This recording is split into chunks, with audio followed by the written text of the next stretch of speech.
There we go. And I'm also on a Facebook Live right now, just in case any of my friends want to join. But um, just wanted to uh, welcome those on the call or those that may see this video later to our We the People meeting. It's August 26th. About getting a phone call to interrupt my meeting here. August 26th at 12:09 p.m. and we're starting the meeting to discuss some issues regarding things President Trump has done recently. Specifically, we're starting out with the topic of whether it's constitutional to have the government own shares in a company like Intel. And Kent, you had mentioned this to me that you were concerned about this last week after our meeting. So I thought, why not pick up with that? And I've got concerns about it as well. So I thought that'd be a great thing to talk about. Even though I admittedly am in favor of a lot of things Trump has done, this one concerns me greatly. So I thought it's a good place to start. But Kent, do you want to introduce a little bit of why you were concerned with this? Sure. And I'm not, unlike you, Rob, I'm not an expert on the Constitution, although I do know it to some degree. But, there's certain things that um, we have always been, um, I think, a great example of in the world since our inception as a country.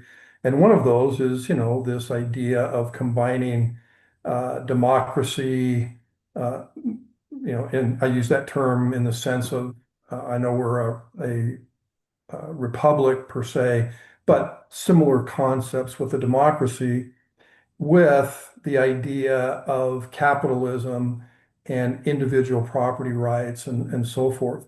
Hmm. And the one area I know within the Constitution is in the Fifth Amendment where you have the takings clause, and that's typically been something that has been utilized by federal or state governments in acquiring property, land in particular, for the public good. So you needed to build a freeway through a particular state, and you would have that eminent domain approach or the takings clause that would allow the government to do that. Hmm. And the individual that owned that land was always to be fully and fairly compensated for it, but that right was there.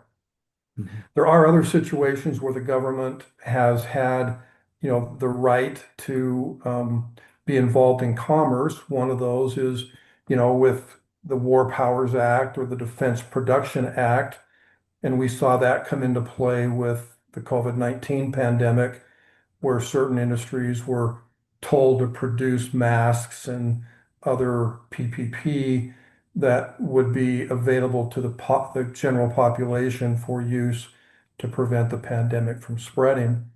And again, in that situation, the government is required to pay those companies a fair amount for their services and production, but only in those situations where it is a crisis, so to speak. And then the third area is kind of, we saw it in 2008 with the financial collapse, where the government went in and took large positions with liquidity to help General Motors and Citibank and a Hmm. few others to survive, um, because of the importance to the economy.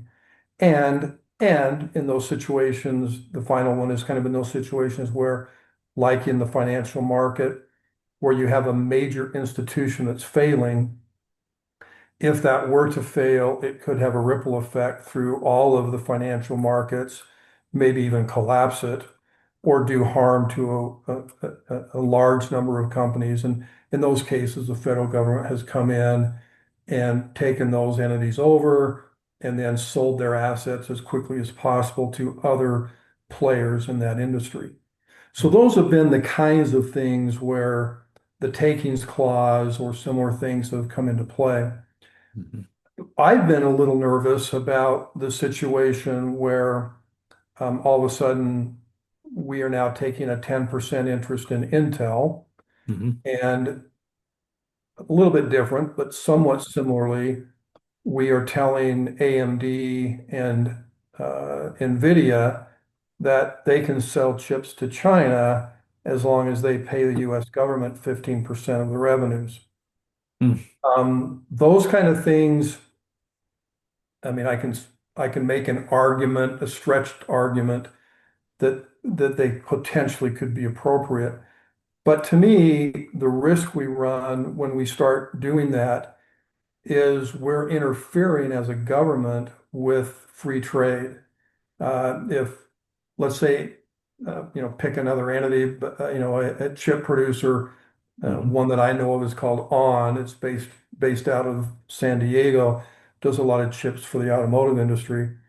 Well, if ON is competing with Intel, uh, and all of a sudden Intel now has a 10% position in it by the US government, and all of a sudden the US government starts moving with its activities, customers away from ON to Intel, we've kind of lost our free trade, our capitalistic approach, and we're saying now the government can interfere. And similarly, with AMD and with NVIDIA, if we were saying as a country, we don't like those companies selling chips to China because we think it's a national security risk. Hmm. Okay, I mean, we can debate that. And let's say that's the right answer. Well, then we shouldn't be selling chips to China. Hmm. But it's weird that we're going to say, well, it's kind of an interesting thing. Maybe we shouldn't be selling chips to China, but we're going to let you do it as long as you pay us 15% of what you make. That Hmm. seems, it just is not, no common sense to that. Yeah. So that's kind of sets the stage of why I was concerned that the government is becoming involved in these commercial entities. Yeah, you touched on some of my concerns there too. Interestingly, there's an article that says that why it's called "Why Intel Warns That Government Stake May Hurt Shareholders." So Intel itself is warning that government owning shares might hurt its shareholders.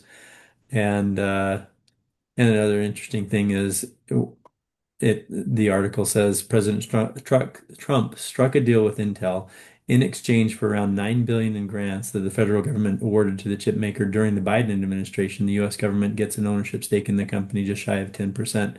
So we're actually sounds like we gave $9 billion worth of grants during Biden's presidency, and now we're coming back and saying, okay, now because we gave that to you, we get 10% in share in your company, which is kind of interesting. It makes it not a grant, but a purchase of shares. So it kind of backtracks a little bit. So it's a little strange. I personally, I don't believe we should be giving grants to of $9 billion to Intel in the first place.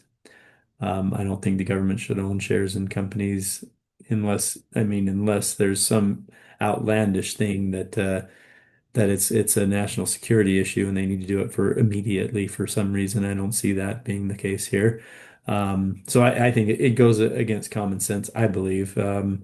Oh, and I have to correct the record.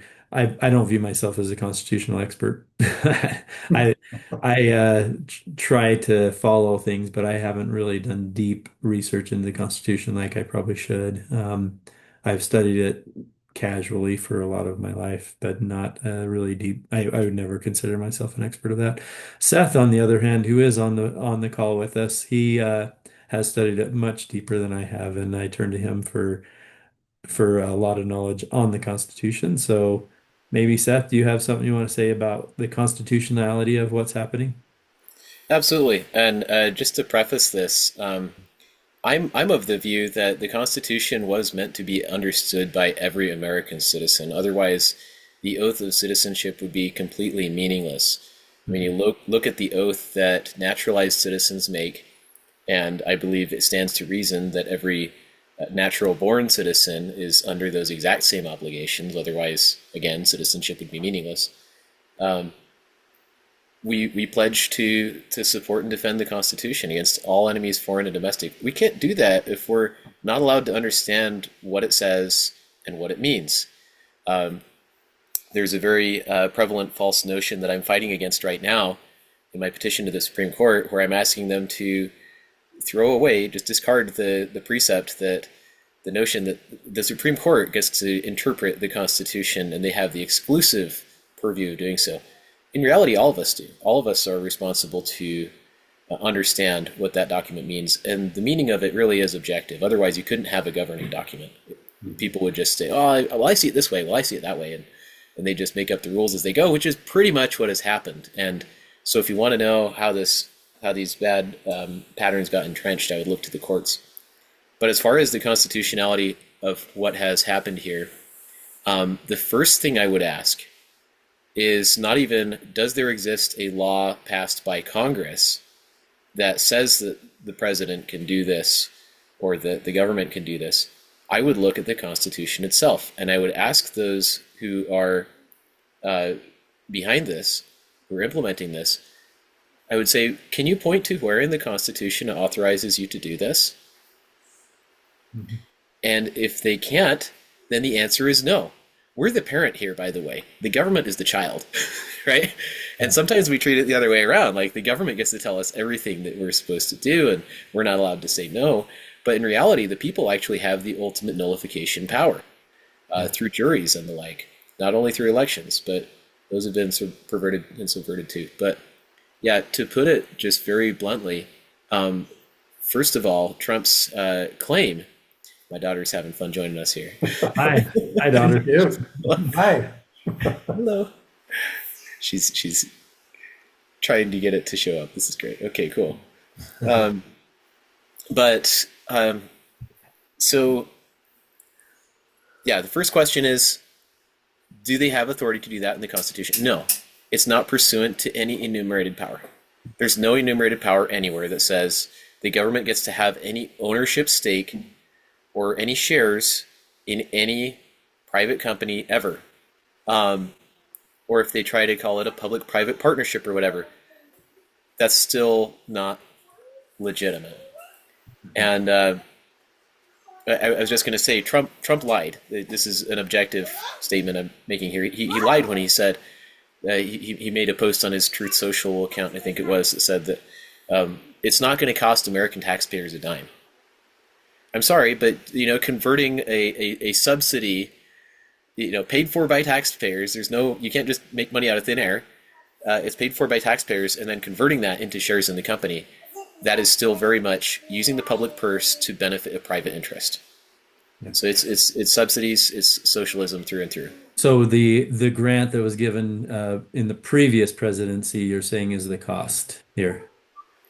I'm not sure what exactly Trump is asserting is going to, who's going to pay for it, but the assertion that it's not going to cost us a dime is just frankly a lie. Because whether he's using government power and influence as a bargaining chip and saying we're going to sell that to this private company to gain an ownership share, or we're going to use subsidy funds that were earmarked through the CHIPS Act to buy up shares, no matter how you slice it, there's no such thing as free money. And Trump's presidency is based on the premise of free money and peace and safety and all this stuff, golden era, golden age kind of stuff.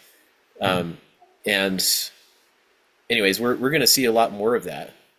But this is again just the tip of the iceberg. One of the criticisms, one of the rebuttals I've heard from people, tell me if you've heard this as well, is people will say, well, this isn't that big of a deal because the government's been doing this for decades, right? They've been bailing out this company, that company. But what's really weird to me is these same people will so often say, but there's totally not any actual controlling interest on the part of the government in those companies. And I say, that's just baloney. Because the government, there's never an instance where a government entity funds something, where they use taxpayer funds to go absorb, control, or regulate something, like without intending to have some kind of control over that institution. True. Because if you're extorting people with money, whether it's you're laundering money and shifting it, redistributing it across states through public education dollars and the 16th Amendment and all that stuff, regardless of how that influence is deployed, there are always going to be strings attached, and the same is true here. So Intel has, it's basically a public announcement that, hey, Intel is no longer a private company if it ever was, right? And they're just getting more and more overt about this. Mm-hmm. And that Intel's largest shareholder is BlackRock. Yeah, which isn't You might say it's neither public nor private Hmm. because BlackRock, as I understand it, receives direct liquid injections from the Federal Reserve by means of the Bureau of Engraving and Printing or whatever it was. And Elon Musk, with his Doge, claims to have uncovered various computers where they could just type in numbers and have done this before, just make money poof into existence out of nowhere.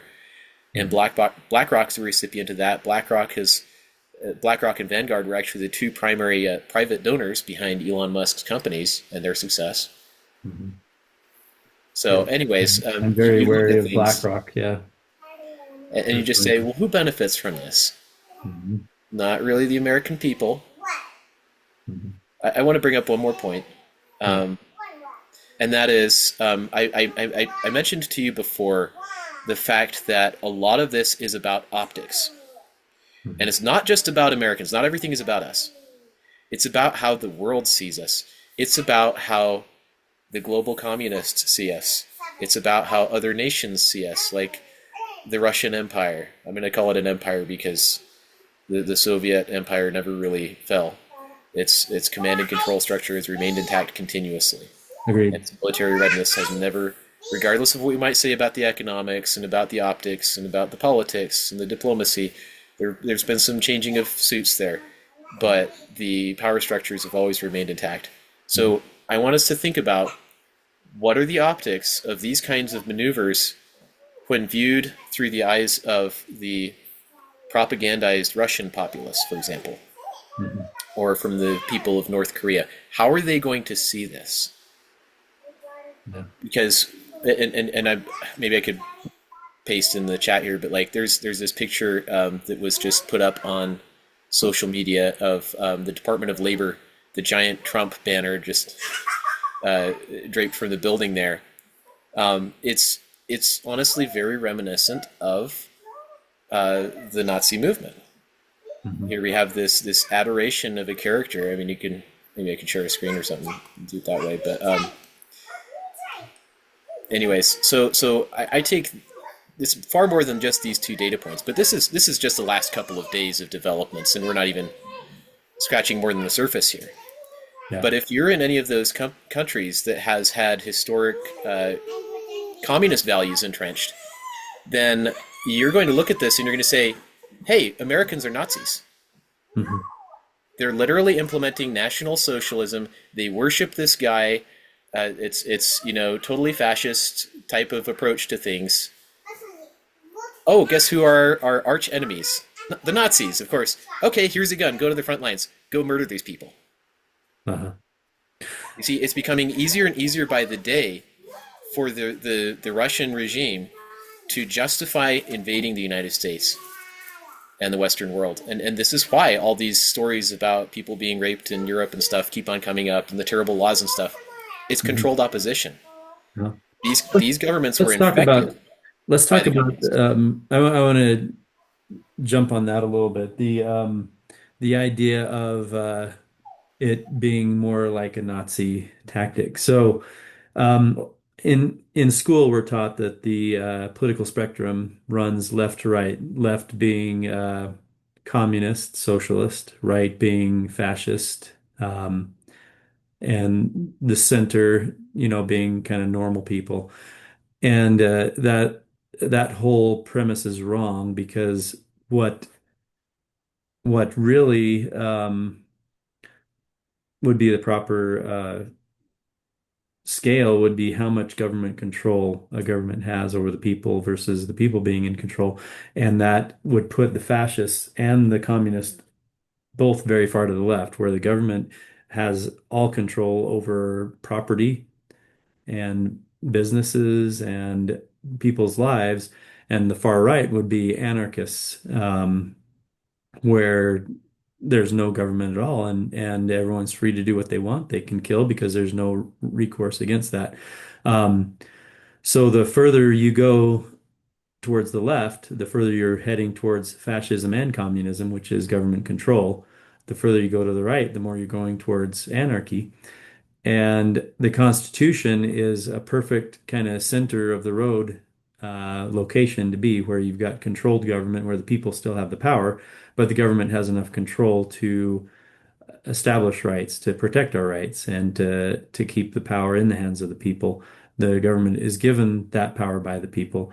And so anyway, that I just wanted to bring that up, that one of the common things for the one of the common characteristics of communism or socialism or fascism is the government controls property and business. And this is one step in that direction. That's what concerns me is if Donald Trump can do it, can the next president take it to the next level and the next level and the next level till the government has control and we become more communist, socialist, fascist, which is all on the far left side of government control of the people. So anyway, that's a thought I just wanted to interject in there. Can I give a two minute commentary on that left versus Absolutely. right spectrum thing? Yep. So it let me put it this way: it all goes back to the war in heaven. Actually, Hmm. I've come to reject the political spectrum as taught in public schools because it is highly misleading, as you've noted. Hmm. Fascism and communism are actually very well aligned, um, and it turns out if you the reason why I say it goes all the way back to the war in heaven is because if you're looking at people's ideologies, there's a lot of confusion on the point of the method, even when the end of like the end result is identical. I Hmm. don't think the devil cares whether he pushes us off the left or the right of the cliff, right? If you go into Federalist number 10, thank you, darling. Sorry, I might move a little bit. But if you look at Federalist number 10, there's actually a spectrum there Hmm. where it's more democratic and more republican methods, right? And there is some like left and right kind of trade-off. If you expand that slider to where the number of people who are representing you is, if that number is far off to the right, if you will, where it's only one person, then you have a dictatorship. If it's all the way to the left, then you have mob rule. And both of those are forms of tyranny, right? Hmm. Yeah. But it kind of almost doesn't even matter which one you're stuck with if you're stuck with either of them. So if you go to those extremes, so there is like an element of truth to the political spectrum, but as far as like the ends justify the means, it's totally misleading. And just the connection to the war in heaven, the conservatives tend to be more justice oriented, liberals tend to be more mercy oriented. Hmm. There's been uh, I guess what's the word I'm looking for? There's been opposition. They're opposing theories of schools of thought over what it was Lucifer was trying to do there, what his plan was, and some say it's he wanted to force us to be good, right? So justice only kind of theme, and another is that no, he wasn't going to force us to do good. He was going to try to just erase the consequences of sin. So mercy only kind of a narrative. Connor Boyack goes with that Hmm. theory of philosophy. But it Okay. turns out that either one of them will lead you to the same morally bankrupt destination because both of them are in denial of the atonement of Jesus Christ. Hmm. And so the only way to be politically safe and sound and secure is actually just to stick to the Constitution.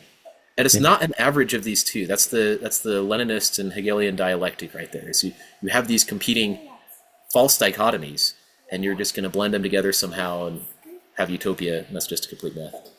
Yeah. Well, and the proof is in the pudding.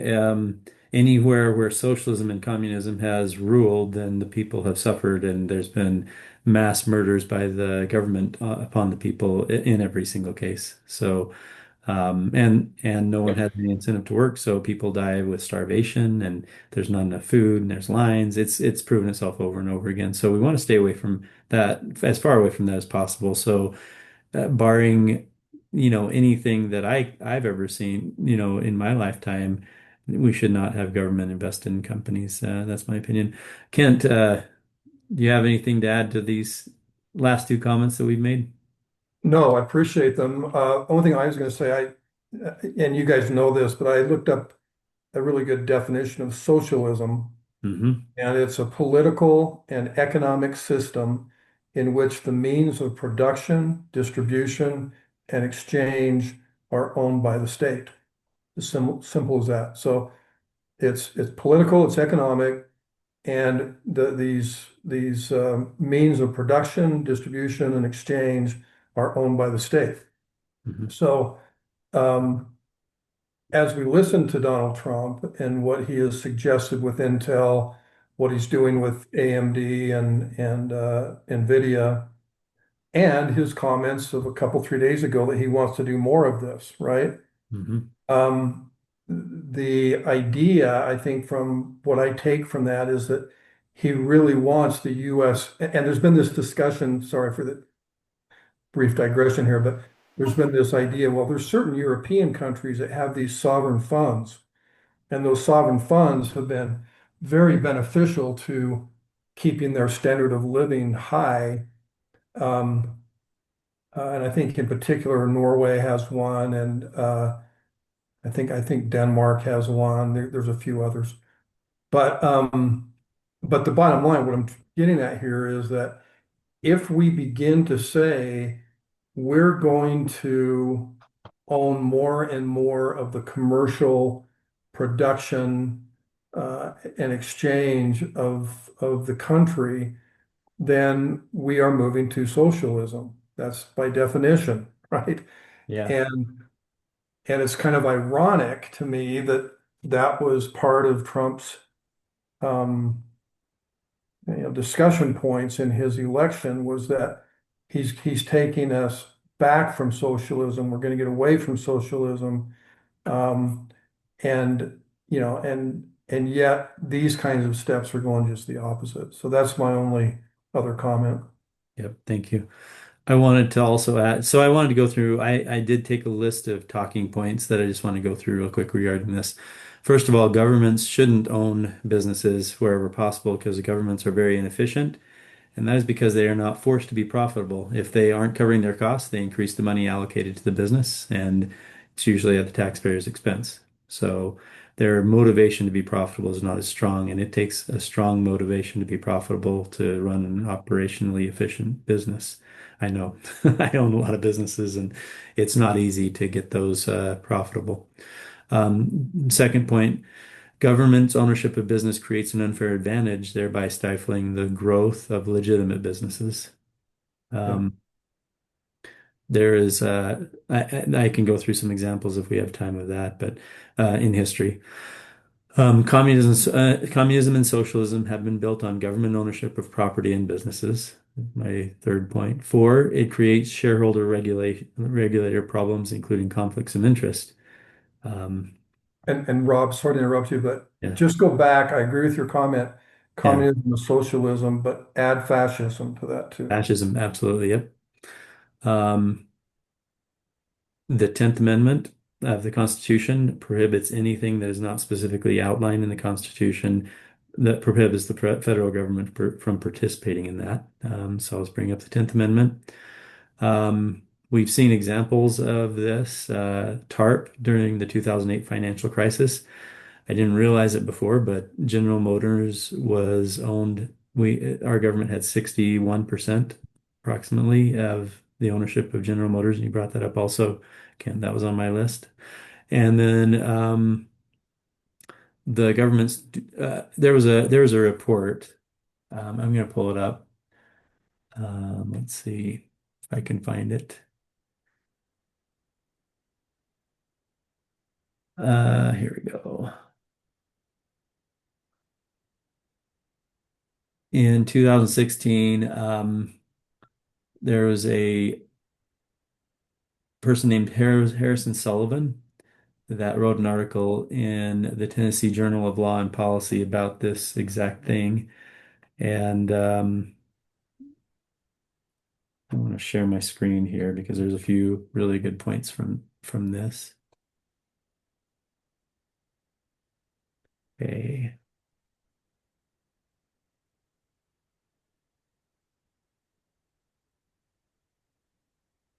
there we go. Okay, I'm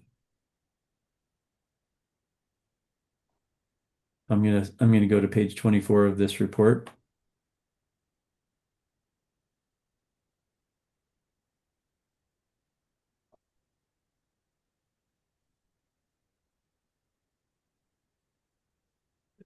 At the top, let's see.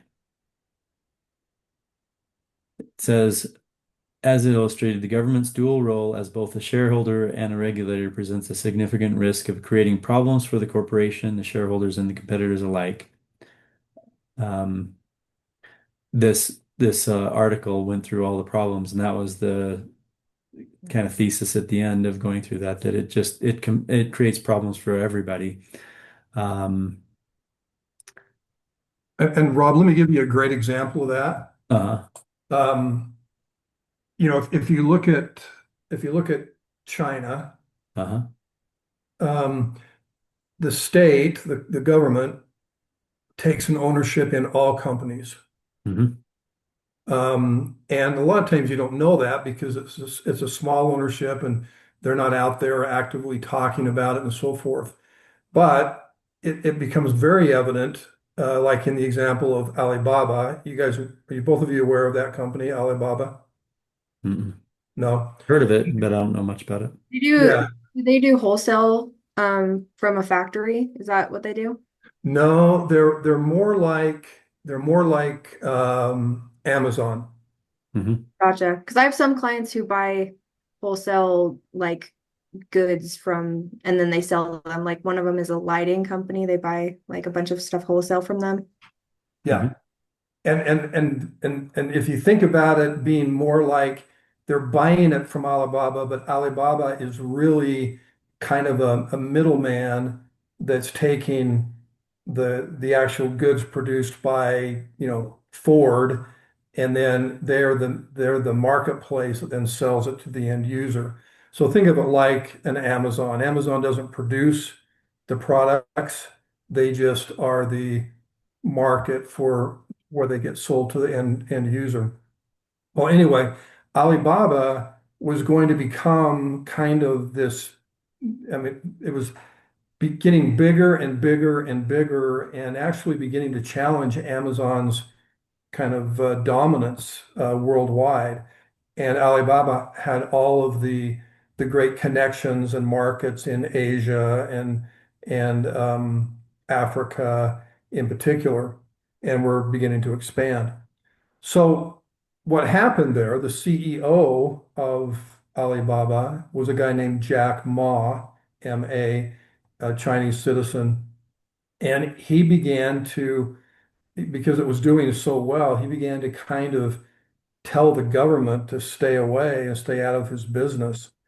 And that's when the Chinese government came in and basically took him out of his role and actually sat him on the sidelines for 6 months, some of which was probably uh, being in a detention center, although it's never totally clear. And then finally, when he was, quote, repentant and came back and said, okay, I'm not going to take such a major role, then he kind of worked back into some position within Alibaba's C-suite, but never quite the same. So my point, I just wanted to add to what you were doing here, Rob, was to say, look, you know, China is a republic, okay? The Hmm. People's Republic of China. Russia is a republic. The United States is a republic. When you look at the basic underpinnings of those governments, they're all republics, but they're very different. And what causes that difference, in my view, is the fascist or authoritarian approach that can slip in, has obviously slipped into Russia, where you have the oligarchs and Putin in particular that control, and they control with power and with threats. And in China, you have a republic, but China owns a percentage of every company, and they have the ability to step in and take down and change if someone's getting too uppity or isn't respecting the government enough. And therefore, through threats and intimidation, they control all the commerce. And so to where you were headed a little bit with this, Rob, is that's what concerns me with the US is if we allow the government to be able to say, oh, that company over there isn't doing exactly what I want them to do, so I'm going to take away their ability to operate within this country, or I own 10% of it, or I get 15% of its revenues. And if they don't listen to me and do exactly what I want them to do, I will create problems for them and they'll lose market share and so forth. And so all three of those are they're kind of the same. They're just at a little different spectrum. And I just don't like that trend I'm seeing with the US. Yep, sounds logical. The what I wanted to bring up is this case study where on this article, he says the state of New Jersey experienced a similar conflict of interest in regard to a different industry. In 1832, New Jersey passed a monopoly bill that gave exclusive privileges to a railroad corporation in exchange for a large amount of the corporation's stock to the state. However, a few years later, a competitor corporation petitioned the state for a charter to build and operate a turnpike that likely would have decreased demand for the railroad. The state refused the charter and thus stifled its competition because granting it would have hurt the state's immensely profitable equity position in the original railroad corporation. So, progress of the entire state um, by building a turnpike that would have helped everybody got stopped because it might hurt their investment in the corporation. So, yeah, I think we're all in agreement that that's bad to have the government own part of a company. And I want to go back to something you said, Kent, too, about the republic. I view a republic as being a place where the people through representatives run a government. Um, and you could argue that none of the above are republics right now because the people don't have the ultimate say in Russia. They don't have the ultimate say in China, and a lot of times we don't hear. And I would argue because of the control of the media that's also overseen by the government. For instance, I mean, during we talked about Operation Choke Point last week, which happened during several previous presidents in our country, where if someone disagreed with the president, then they would go in and they'd tell the leaders of the banks to shut off their bank accounts because they weren't doing what the president wanted them to do. And in the case of Donald Trump here and taking over an industry or a business that overrides the freedom of the people to run the country because now the country is now going to favor certain businesses. But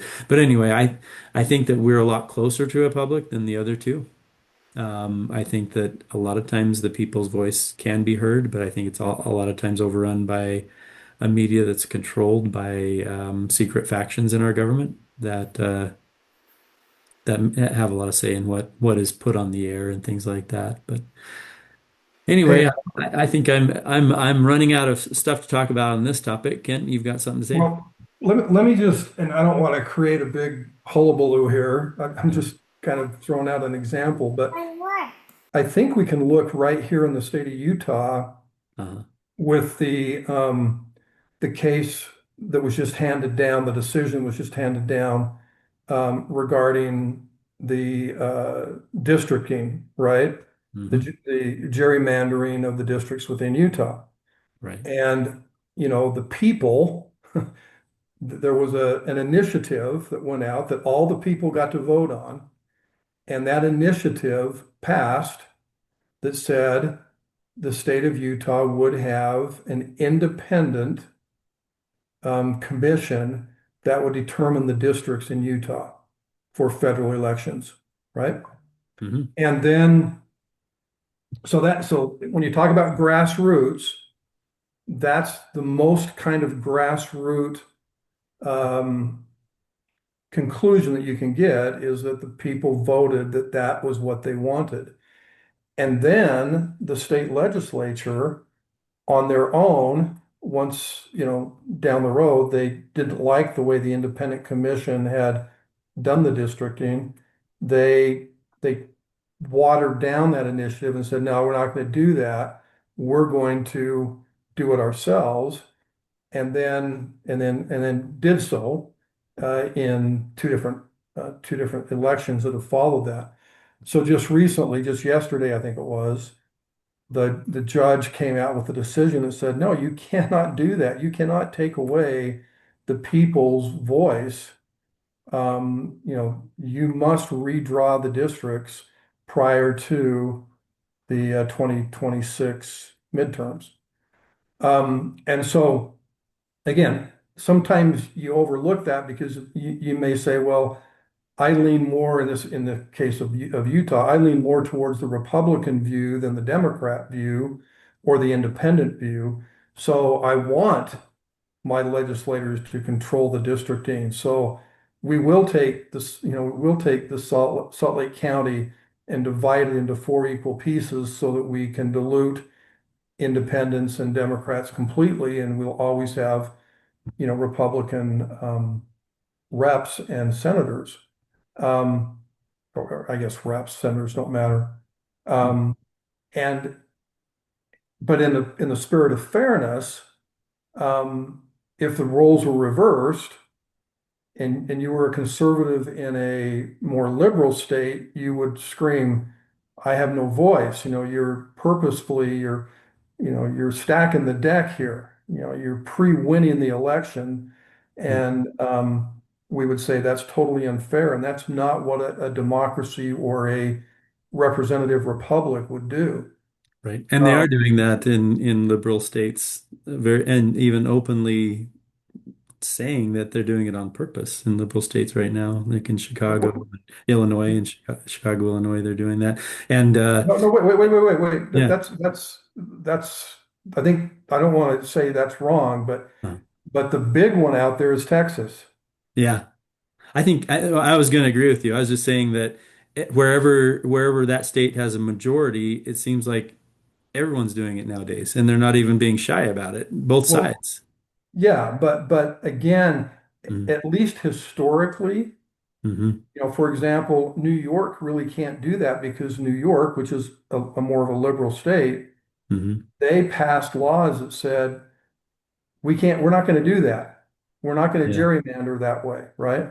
Mm-hmm. And and the other thing that had happened historically was that that would only happen every 10 years. They would only redistrict every 10 years when the census happened, right? Right. And Texas is the one that has taken this highly unusual, highly controversial position to say, well, we're going to redistrict right now before the 2026 midterms so that we can get five more seats, right? And Right. it's not a census year. It's not when we're supposed to do it. We're doing it anyway. And then now California is saying, well, we're going to fight back and we're going to do it. And then Mm-hmm. you're going to have this ripple through every state to where every state will then say, well, whoever's in power right now is Mm-hmm. going to redistrict to assure themselves that they stay in power. And Chaos. that's contrary, in my personal view, to Mm. what we're about as a country. We're about letting people's voices be heard. Um, you know, like in the initiative. Mm-hmm. Thing always loved about Utah, living here, is that usually we follow a fairness protocol where we typically will say, look, we may have more power than that guy, but we're not going to just run all over him. We're going to give him the ability to have his minority interest rights, so to speak. And that's why this independent commission idea was so overwhelmingly accepted by the US pop or by the Utah populace. And then the legislature took that away from them. So I'm just I'm I'm just saying I don't like gerrymandering at all. I've never have. I think it's like cheating, right? Um, Because you can, because you got the power at the the time. Yeah, power, I yeah, don't it's like it either. like we're the SEC conference, and so we have the most power of all the conferences in college football. So we're going to dictate what happens to everybody, Right. instead of giving everybody a chance. So Right. anyway, I just wanted to bring that up as it's something that's happened in Utah. We've watched it, this gerrymandering, Mm-hmm. and the people that brought the lawsuit against the legislature, one of those was, Mormon, what's it called? Mormon Women for, I forget their title now. Uh, Ethical government, I think. Thank you. Thank you. So they were one that stepped up and said, look, I think we want to be ethical. I think we want to be fair. I think we want to do this. Let's not become this draconian society where we predetermine the outcome because right now we have all the power. Yeah. Yeah. I want to jump in and just say redistricting would be a moot point if we were to restore proper election methods. This is why I care about the republic, restore the republic, because Hmm. we don't have Republican government right now, practically speaking. We can do a deep dive on that if you have Yeah. interest. But I just want to wrap up the other topic and give my 2 cents on it and just say that your example there, Rob, Hmm. proves that this isn't just theoretical. Yeah. We have these concrete and well documented examples of government favoritism ruining the free market and Yeah. ruining competition. And anyway, all this. So we have the. It's not just theory; it's also proven fact. But it would have been. I think it was preventable if people had just understood the Constitution and if they had the confidence to believe that the Constitution really means what it says. Yeah. And as far as all this cronyism is concerned, my observation is that it's all fun and games until it happens to you.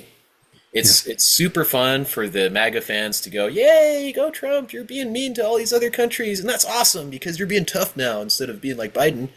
And until the realities of those economic policies catch up to them personally, Yeah.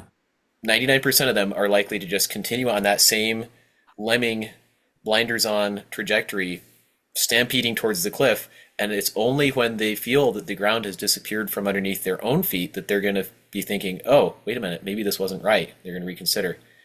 Hmm. But and I've been saying this for a while that crony capitalism is just socialism. There's no meaningful difference between the two. Yeah. And what we're seeing with Trump's 10% stake in Intel and so on, this really paves the way very overtly for a social credit score to where Yeah. you can't get away from it. You're not allowed to participate in the economic system unless you do as the current administration says. That's extremely dangerous. If anybody was ever wondering, like I used to wonder, how on earth are they going to implement this whole mark of the beast thing in the book of Revelation? I don't wonder about that anymore. We can see how they're implementing it. We can see how they're building towards it. Hmm. And Elder Bednar warned us against this in 2019 with his talk on the two cheetahs. One of the things that I will say is really obvious now is Republicans were up in arms about Agenda 2030, this big old leftist liberal World Economic Forum utopian society that was going to impose all these social credit score things on us. But it turned out that Project 2025 was the cheetah that was stalking us closer in the grass and ready to pounce, that was actually going to implement these things. So while we were distracted with that thing out there, Agenda 2030, oh no, and we were right to be concerned about those things. But what we didn't realize is that there was another one, and they're working together. And this Yeah. is how the party system works. Yeah. And it's just, I feel like it's social Darwinism. Mhm. So I wanted to, I like your point about, it really protects the little guy if we operate based on rules for gerrymandering and everything. If we operate based on a set of rules that we keep long term, doesn't matter who's in power, the same rules apply, and that's the Constitution. That's the thing that holds us together as Americans is the Constitution.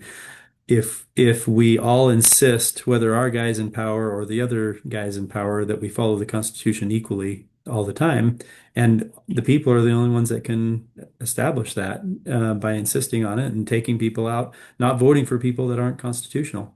That's the only way we can keep that in place because no matter which side is in power, they will abuse that. That's the founding fathers knew that from the beginning, that governments abuse power. People abuse power when they have it. And so the people have to be the check on that. And that's really the purpose of this meeting is because I see more and more that people that are Republican are trying to support the Republican candidate, trying to support Trump, even when he doesn't follow the Constitution. And the Democrats, when they're in power, they don't support they support their guy or gal, whoever it may be, whether it's part of the Constitution or not. If they're furthering the ball up the Democrat field, then they're supporting him. And my goal with this group is to pull together Democrats, Republicans, everybody, and say, hey, it will help us all in the long run to support the Constitution, no matter who's in power, because one day we're going to be on the other side of that stick. Yeah. and it's going to affect us. So when Donald Trump doesn't follow the Constitution, I need to be just as loud as a Donald Trump supporter as I have been. I need to be just as loud against him as any Democrat is, because if not, then I'm a hypocrite when the Democrats don't follow the Constitution. I start screaming during their presidency, and people I know that are Democrats were scared when Trump got into office, and because you know they're afraid that people in Utah are going to support things that hurt them that are unconstitutional just because Trump's president. And I felt the same way when Biden and Obama got in office.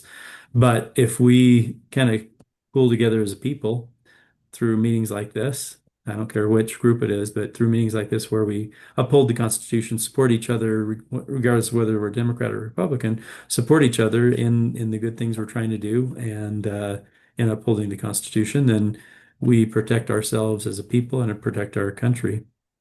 Anyway, that's the whole purpose of this group. Well said. Well said. I wanted to, I put out on my email in my Facebook that we'd talk about five other things that we haven't got to. And we really started at 12:10. So in my mind, we have 5 or 10 more minutes. I want to give each person on the call a few seconds, 15 seconds, 20 seconds to make a quick point about the other issues. So I'll start the Epstein list. My quick comment on that is I thought Trump was on it as soon as they didn't release the Epstein list. I thought that's the only way they wouldn't have released it is if he's implicated in it too, and he probably is. And I think it should come out. And if he has to lose his presidency over it, so be it. JD Vance can step up. He'll do a great job. Anyway, that's my take on the Epstein list. Anyone else want to throw out an opinion on that? Yeah, I do. I just want to say that whether he is or isn't on it is practically a moot point as far as I'm concerned, Hmm. because the only reason that this is being deployed is for theater to distract us from things. And let's say we get rid of him, say, oh, oops, that one was a bad apple too, and then he's removed from office. Then so what? They're just going to put another bad apple in office, right? And we're never going to figure out these things until it's too late. Which is why I say we need to judge the way the Savior judged. Judge by their fruits, not after the hearing of our ears, not based on rumors that some list exists somewhere that this guy has done some bad stuff. We can already see the fruits. Yep. There were already plenty of public evidences of Donald Trump's socialistic tendencies before he was elected to a second term in office. Your 20 And seconds is so, up. was that? Your 20 seconds is up. Go ahead. Okay, sorry, 20 seconds. But if, We got to be quick or else we won't get to them. okay, Go ahead, Ken. proceed. My only comment is that I do think it's an important thing because of the children that were impacted, absolutely. Yep. But it's not a critical thing to the ultimate governing of our country. And my only point is the more transparency we have, the better. So make whatever's available out there and get it out and get it over with. Sounds good. Annika, do you have anything to add to that? With the Epstein list, my Yeah. opinion is that Donald Trump has said a ton of stuff that's like obviously morally wrong. And so, like, as far as respecting him in a moral aspect, I feel like it doesn't matter, like kind of what Seth was saying, it doesn't matter if the Epstein list, if he's on it or not, like he's done enough to lose most people's respect on like a I wouldn't want him in my home. I wouldn't want him, like there's a lot that I wouldn't want to be friends with Donald Trump, obviously. So I don't think it really matters too much, but I do think that it just is like a really clear demonstration of how anyone in power can, get away with anything. Your And time's up. that's what's happening. All right, the cleanup of Washington, D.C. Does anyone know where the homeless went? No, I have looked and I have looked, and they That was your just they're assignment from gonna last meeting, Annika. You I can't. know, and I can't find where it is. And several things have said that like they're just shuffling people around, but like they haven't said like this is officially where people are going that I've seen.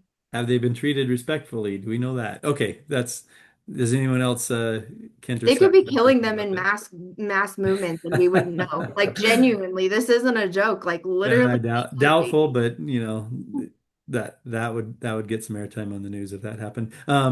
But yeah, it Well, the would be fact nice that to know nobody else is worried about where they are is pretty astounding. Like that in itself isn't on the news very much. So, yeah, yeah, it'd be interesting to know. But anyone else know?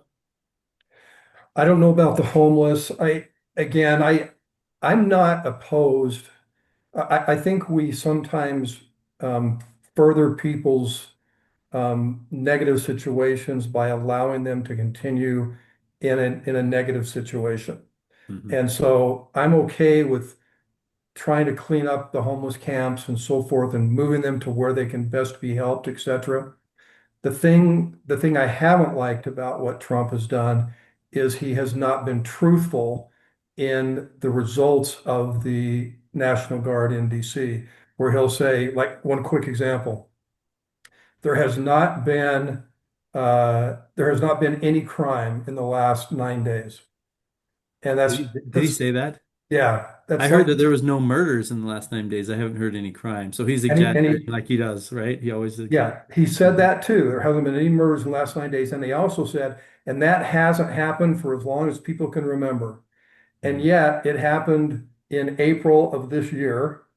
Hmm. Okay. It happened 4 or 5 times under when Biden was in office. So my problem is I'm all for reducing crime and moving the homeless to a situation they can be bettered. But just be honest about it and say the truth and not make things up to make your situation better than it really is. Right. Seth, anything, Dad? Nope. Oh, I think that is concerning, and this has been something my wife and I have been trying to warn people of for a long time. Is watch out for the people that you don't hear from often. Watch out for the people who are difficult to keep track of, who don't have a voice, because those are going to be the first people to disappear. Hmm. And then, as soon as you don't have enough of a voice to reach others, you're going to be, or there's no one left to protect you. That's when you're in danger too. It's going to come for us. Okay. This one we could talk for an hour about, but deportations, me personally, I'm in favor of them if they, starting with those that have been um, proven guilty of violent crimes. Um, but we should be merciful in how it's done and give people options to stay if they are contributing members of society. That's my 15-second take on that. Anyone else want to add any thoughts into that? I'll say my thoughts. Sure. I think that Trump says a lot of things exaggerated, you know. So when he says like of all the people we've deported, 70% of them have been rapists and murderers, I Mhm. don't believe him, frankly. I just don't. And so Hanukkah, have some faith. He never lies. oh yeah, classic. No, I just don't believe him. And I've seen a lot of things, and I know that like obviously the news is really big on, reporting any slip ups or, but I don't think that there's enough regulation on it. I think that like there needs to be like more leniency for people who were in the US from childhood. Mhm. And I definitely think that there should be like a very clear paper trail of each person, what's going on with them, so that we don't end up with missing people, which there have been. Mhm. It's a good idea. Any other thoughts from anyone else on that? My only other thought is I wish we would, proceed with the end in mind. Okay. Let's say, for example, that you're a believer in Trump's approach on deportation, and every single person that's here undocumented, whether they're criminals or not, are out of the country. That's what the administration wants, right? Mhm. Let's say 14, 15 million people are gone. Okay, what's our next step? Mhm. Because we have to have guest worker programs, or we're not going to have an economy that's even going to be close to functional. And so my thought is if the Trump administration would say simultaneously, here's our new guest worker program. Here's how people are going to come into the country and work on farms and factories and hospitality industry, etc. Then what we could do, as opposed to spending $17,000 per person to deport them, we could have an interview with them while they're still here. They've been detained. We interview them while they're here. We go to their employer, we go to their neighbors. Are they good people? Yes. Are they working? Yes. They're here 40 hours a week. They're doing their job. Then we qualify them as a guest worker. They get to be here 5 years and then they have to requalify again or whatever the time frame is. And we save ourselves money and we keep our economy running. Oh, I love it. And that's just sounds so common sense. Why can't any administration now or previously have come up with something like that? It's because Very yeah, kind too. I could go on about why, but anyway, what'd you say, Annika? I said it's very kind Yeah, Yeah, to give them that that'd be second wonderful. to, yeah. yeah. Seth, anything? Oh, the church has got it right, and it you avoid separating families, you avoid trashing our workers, and you got to have compassion and follow due process. And as far as I can tell, due process is not being followed, even though so being a one piano key person on any of this just doesn't. It's going to come around back to bite us. And so, by their fruits you shall know them. I totally agree with Kent that this is going to crater our economy quite significantly, Mhm. and there's no possible way the president doesn't know that. So by their fruits you shall know them, not by their fair promises. Mhm. We Sounds think good. it's an upgrade, but Okay, the last topic that I said we'd discuss is voting by mail. Trump has said that he's not going to allow voting by mail in our country. Um, I I agree with the premise that we shouldn't vote by mail. I think there's been some extreme um, abuse on by mail voting. It's tons of it's documented. The news media tries to say that it didn't happen when obviously it did, and there's documentation of it happening a lot in the last few vote elections. But also, I think the states have a right to determine how they vote. So I'd say yes and no to that. Any other thoughts on that? I think the government is it's like they hired the stupidest idiot of all time to determine how anyone does anything communications wise because they still use like really old methods for everything of fax and like they have really secure websites even. And so for me personally, I am on the side of I don't care how votes are taken. And I'm sure that there are ways that I mean, I feel like even online they could do audits to make sure that it's one social security number per person per vote. Like, I don't know. I just feel like they choose the worst or hardest, most difficult and hard to verify options every time. Hmm. Fair. My comment, Rob, would be just as you said, we need to follow the Constitution wherever possible. The states are the ones that have the right to determine how they're going to vote. Hmm. What drives me nuts is in Utah, we never had an issue. Nobody ever complained about mail-in voting. We have one of the highest, percentages of participation in the country because of our all mail-in voting, or almost all. And we have a governor and others that have said, our system is working great. It's awesome. We have found no problems. And then we have a state senator that comes in and says, we need to get rid of mail-in voting.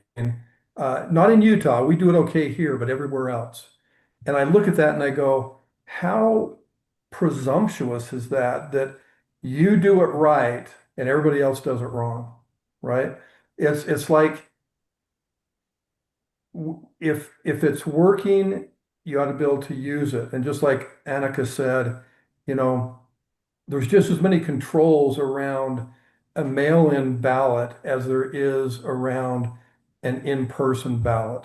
You know, you can utilize those controls, and we have Republican leadership within the state of Utah saying it works. All right. And yet we're willing to get rid of that and cause, like my two neighbors on either side of me that are housebound, they can't get out and go vote without major effort. So we're going to have a number of people that can't vote because it's too difficult if they can't mail it in. So I'm with states' rights on that. That's what the Constitution says. Let the states determine how they want to vote. And then let's use the best technology that's available and use the checks and balances around it. We audit. I mean, I'm an auditor. I know what the big four do. I know what Tanner does. We audit electronically now. This every bit as effective as our old method of paper. So Mhm. Seth, last comment of the day. Oh, I don't know.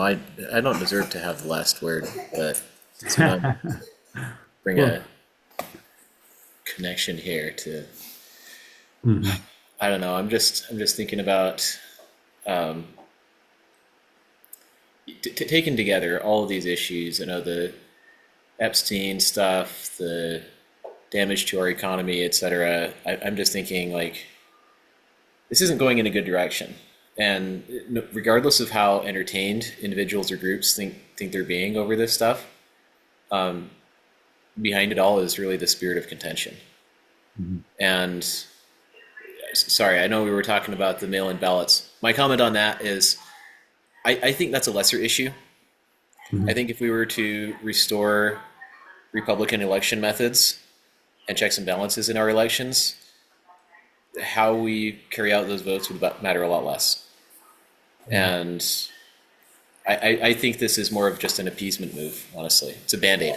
So we shouldn't be distracted by a band-aid that's not really addressing the underlying root causes. And I was complaining about mail-in ballots to our county commissioner, Amelia Powers Gardner, at least 3 years ago now. I was saying, hey, that's not secure. Why are we doing that? And she even promised that it would reduce the cost of administering elections. And I got with the county clerk and I got the receipts and proved that the cost of administering elections in Utah had doubled. So I was like, what happened since, Yeah. since doing mail-in balloting? So, Mhm. and it's because they had to hire more people and do more processing and stuff. And I'm like, that's not a good idea. Just return to secure elections. It's not rocket science. I think this deserves a longer, this is one of the ones that we just brought up at the end that I think deserves a longer discussion a different day. I think mail voting methods and things like that might be a good topic for at least half of a meeting because I have plenty to say. But anyway, I think that's a good place to end. The last thing I want to say, so I used to, who was it? Sean Hannity that used to say 3 hours a day is all we ask, or was it Rush Limbaugh? One of them said, all we ask is 3 hours a day to listen, kind of as a joke, And I think 1 hour a week, if everybody everywhere would meet with their neighbors through this method or another method just to talk about politics, I think the animosity between groups would go down. I think the common sense thoughts through processes would go up, and we'd be able to see through faulty and deceptive politicians as a group rather than just relying on the media to tell us who to vote for or the money, or the commercials, whatever. Um, 1 hour a week is all I ask. Well, I, Rob, let me just say, yeah. I personally really appreciate you doing this, Mhm. and the four of us, five of us, four of us, Four of us today. Yep. yeah. And probably 10 others that see it other Well, times. Yep. Hmm. we may not be a big enough sample to change the world, but like you Right. say, you start small and you have a chance to express your views and your opinion,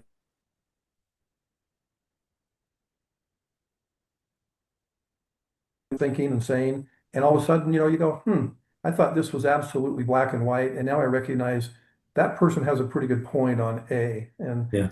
and that person said to me, I had a pretty good point on D, and all Hmm. of a sudden you get to a better overall solution. And at worst case is you have a feeling for the humanity of those around you. And even if they disagree with you, you recognize they're a human being, they have reasons for their opinions, and you ought to be able to exist with them. Because if you don't, you're not really progressing through this life anyway. Yeah. So I appreciate you personally for pulling this all together. Yeah.